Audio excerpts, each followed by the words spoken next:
What's good? What's good? It's your man DU. It's your man DU. Hold on one sec. One sec. Let's get it right. Let's get it right. Let's get it good. All right. How's everybody doing out there today?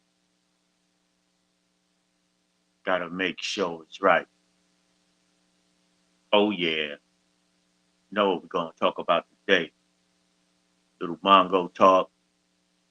Yeah, we're gonna talk about Thibs firing. Uh, little Carl Anthony Towns talk. Give you a song of the day. Yeah, let's get to it. Let's get to it. Let's get right to it. Oh yeah, let's get to it. Let's get right to it. Yeah, it's your man D.O. It's your man D.O. Yo, this is your man D.O. And this is Talking Trash. And I'm back with another one. Back with another one. All right. Yo, let's talk a little Mongo talk right now. A little Mongo talk. And those who don't know, Mongo is little Jules. Little Jules. You know? But the term came about when I was a sanitation worker. We used to call stuff that we used to get off the route that we could use Mongo. So, and I want to talk about Father's Day. How was everybody's Father's Day yesterday? Mine was great. Mine was peaceful. Mine was relaxing, and I think I'm glad to see that the narrative around Father's Day not being important is starting to become a long gone myth, untruth. Father's Day, because I'm very appreciative for all the well wishes and the happy Father's Days that I got yesterday. So I definitely had a great Father's Day. Very relaxing. But on the sports, let's talk about my man Tom Thibodeau getting fired by the Knicks. Um, I saw the writing on the wall. I saw the writing on the wall. Tom Thibodeau getting fired. Um, and the thing is, I think, like, I don't think this was a knee jerk reaction by Nick management. I think they had this well planned out that they knew that they weren't giving Tom Thibodeau 6 years uh, with the New York Knicks because it's the nature of the NBA, right? How many coaches, if you're not named Eric Spoelstra or Greg Popovich, get the coach for a long time in the NBA? Steve Kerr has a long tenure as a coach in the NBA, but he's won 4 championships. So the coaching, uh, the coaching tenure, the coaching, the NBA coach doesn't last for long. But again, kind of knew the writing was on the wall.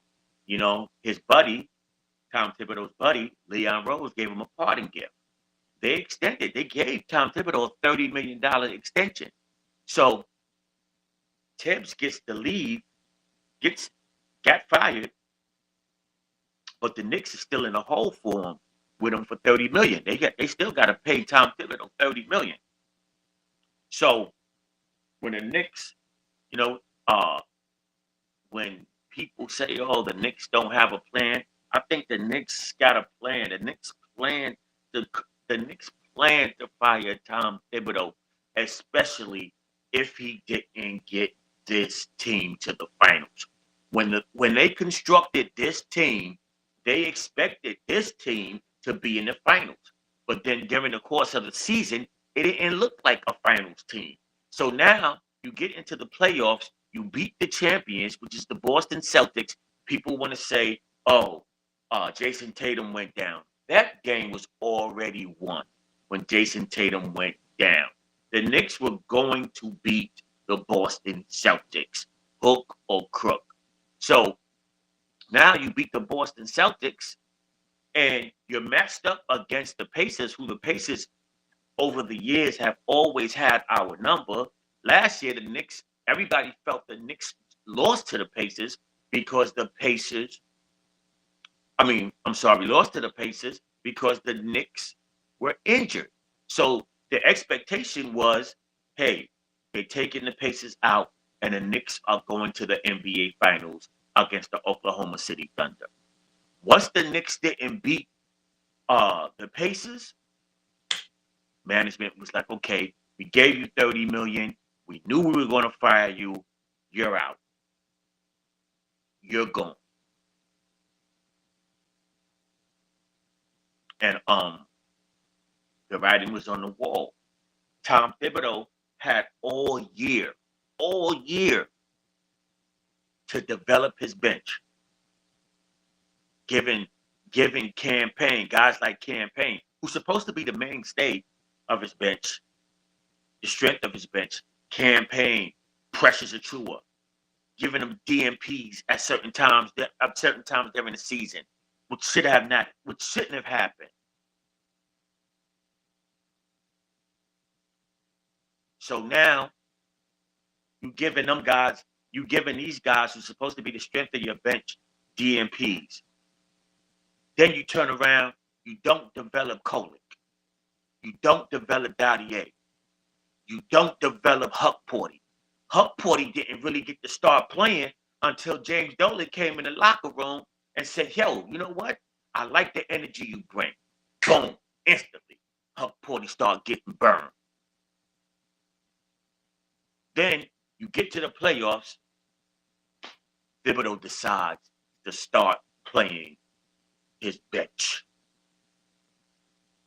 Guys that haven't been playing all year, granted, they're pros, but these guys are used to sitting on the bench.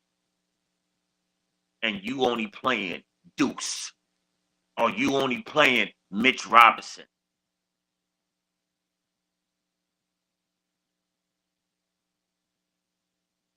And then you get to the playoffs, and the people that's supposed to be your mainstay is not playing. Campaign wasn't playing.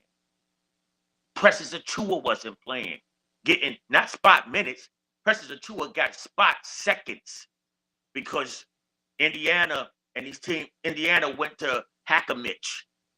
And so he's like, oh, yo, I got to put in Precious Achua right now for like a minute or 30 seconds or 45 seconds or a minute and a half. No, he didn't develop his bench. And the history of Thibodeau, yes, Thibodeau created a culture. You know, Thibodeau, out of 5 seasons, gave us 4 winning seasons. But it's like you're stuck in purgatory with Thibodeau. You're getting mediocre results. You're not getting the championship. You're not getting the excellent results. You're not getting champion results. So, yeah, the writing was on the wall. Look, he got a $30 million parting gift. I thank Tom Thibodeau. Do I feel sorry for Tom Thibodeau? Nah. Because some dudes came here and probably wish they hadn't came here. Like Evan Fournier. Ruined Evan Fournier's career. Grimes. Look what Grimes is doing. Lost his starting position. Lost his starting position to Dante DiVincenzo. Maybe it was warranted, but maybe it should have been a better offense to showcase that young man's skills. Obi Toppin couldn't get off the bench. Look what Obi is doing now. Look what Obi is doing now. And again, hey, it's better than what the Knicks had in previous years before Tom Thibodeau. But they need a more creative offense. Knicks didn't play any defense last season. No defense. But again, hey, thanks, Tom. You got a nice parting gift. $30 million. You're on your way. But hey, now we got to look forward to what the Knicks are going to do next. Because I thought their first order of business was going to be looking into strengthening the bench up and then decide what they were going to do with Thibs. But they got rid of Thibs, and it looks like they want to throw the cat out the window. It looks like they want to get rid of Karl Anthony Towns. I hope not. The only way I get rid of Cat if Giannis is in play. I don't see how at any point, if I don't know for it to be true, but hey, where there's smoke, there's fire, right? But if Giannis wants to come to New York, Leon Rose, World Wide West, James Dolan, they have to make that possible. They have to get Giannis here. So, do you throw the cat out the window? Yes. Karl Anthony Towns has to go. Do I trade Karl Anthony Towns for Kevin Durant? No.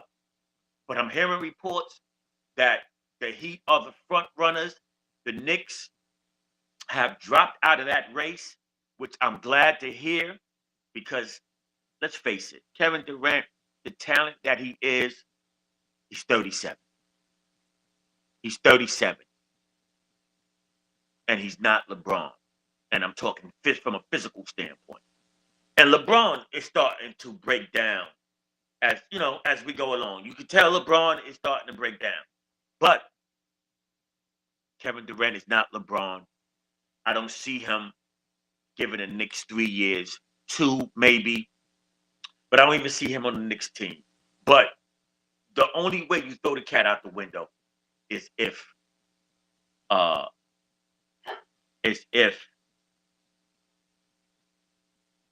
Giannis wants to come to New York. Tonight's game, Indiana versus OKC. Series tied 2-2.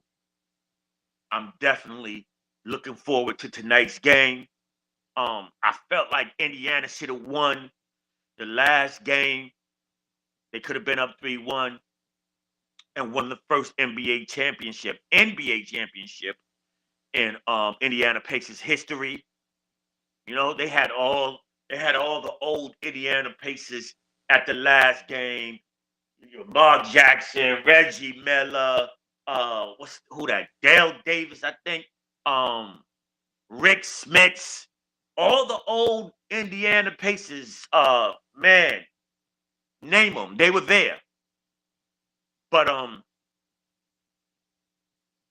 they went down in defeat. They blew that game.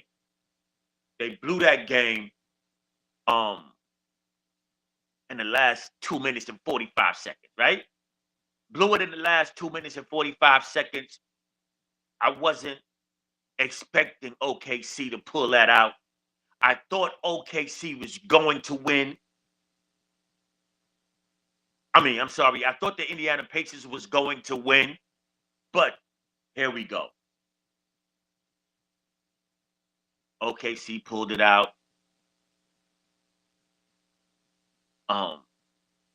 Shai Gilgeous-Alexander did what he did. SGA, put in that work and made sure OKC went home with a victory. But hey, tonight I got OKC winning again in OKC from a score, I would say a score of 115-100, or maybe I'll give you 115-101. 115-101. I'm going for OKC. I think this is going 7. At first, I originally said OKC in 5. I think it's going 7. OKC wins tonight. They go back to Indiana. Indiana wins. Then they come back to OKC, and OKC closes it out in 7. I really think Indiana blew their chance. They could have been up 3-1. Now it's tied 2-2. You know, they could have lost tonight, and OKC went back to Indiana, closed it out in 4, and had Indiana's first championship. But that will not happen. It's going to be OKC in 7. So, hey, before I get out of here, I'm gonna give you the song of the day. Somebody that was taken too soon from us, and it's a young man by the name of Nipsey Hussle. I'm listening to Hustle and Motivate. You know, Hustle and Motivate, Nipsey Hussle. So listen, stay hustling, stay motivated. Yo, it's your man DU. I'm out. Take care. Have a good one.